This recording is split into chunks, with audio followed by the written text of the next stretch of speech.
কখনো রিশাদ হোসেনের সঙ্গে, কখনো বা অন্য কোনো সতীর্থের সঙ্গে, বা দল বেঁধে অনেকের সঙ্গে মেহেদী হাসান মিরাজের যেন দম ফেলার সময় নেই। এই শ্রীলঙ্কা সিরিজেই পূর্ণ মেয়াদে পেয়েছেন ওয়ানডে অধিনায়কত্ব। দলকে গোছাতে তাই সব চেষ্টাই করছেন টাইগার এই অলরাউন্ডার।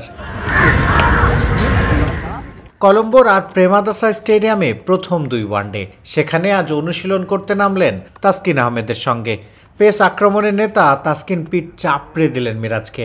সিনিয়রদের মোটিভেশন তো লাগবেই অধিনায়ক মিরাজের।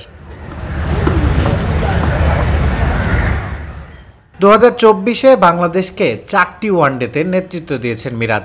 বাংলাদেশ হেরেছে সবকটিতেই। জয়ের ধারায় যে ফিরতেই হবে তাকে। শুধু কি মিরাজকে, বাংলাদেশ দলের সামনেই যে লঙ্কা বধের চ্যালেঞ্জ। আর প্রেমাদাসা স্টেডিয়ামে কখনোই নিজেদের প্রিয় ফরম্যাটে লঙ্কানদের হারাতে পারেনি টাইগাররা। নিধাস ট্রফিতে আর প্রেমাদাসাতে শ্রীলঙ্কার বিপক্ষে দাপুটে জয়। মাহমুদুল্লাহ রিয়াদের সেই উদযাপন, গোটা দলের নাগিন সেলিব্রেশন, সবকিছুই উস্কে দিয়েছিল বাংলাদেশ শ্রীলঙ্কা রাইভালরিকে।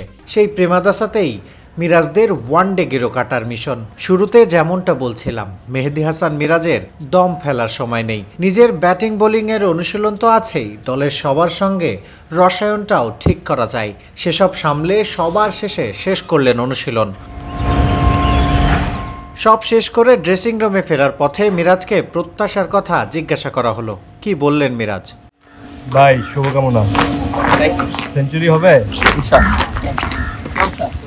কলম্বোর আর প্রেমাদাসা স্টেডিয়াম, যে মাঠে বাংলাদেশ ও শ্রীলঙ্কার মধ্যকার 3 ম্যাচের ওয়ানডে সিরিজের প্রথম 2 ওয়ানডে মাঠে গড়াবে। এই মাঠে বাংলাদেশের ওয়ানডে রেকর্ডটা একেবারেই সুখকর নয়। 13টি ম্যাচ খেলেছে বাংলাদেশ, জিতেছে কেবল 1টিতে, এবং সেই ম্যাচটা ছিল এশিয়া কাপের একেবারেই ডেড রাবার ভারতের বিপক্ষে ম্যাচ। সর্বশেষ ম্যাচটা বাংলাদেশ দল এখানে জিতেছিল, সেটাও 2023 সালে। 2 বছর বাদে স্বাগতিক শ্রীলঙ্কার বিপক্ষে এবার কি জয় পাবে বাংলাদেশ? মেহেদী হাসান মিরাজের দলের সামনে কঠিন চ্যালেঞ্জ। তবে এই চ্যালেঞ্জটাই তো নিতে হবে নয়া কাপ্তান মেহেদী হাসান মিরাজকে। শিহাব হাসান খান, ক্রিকেট 97, কলম্বো, শ্রীলঙ্কা। দেশ জুড়ে তোলপাড় ওয়ালটন ফ্রিজ কিনে আপনিও হয়ে যেতে পারেন মিলেনিয়ার।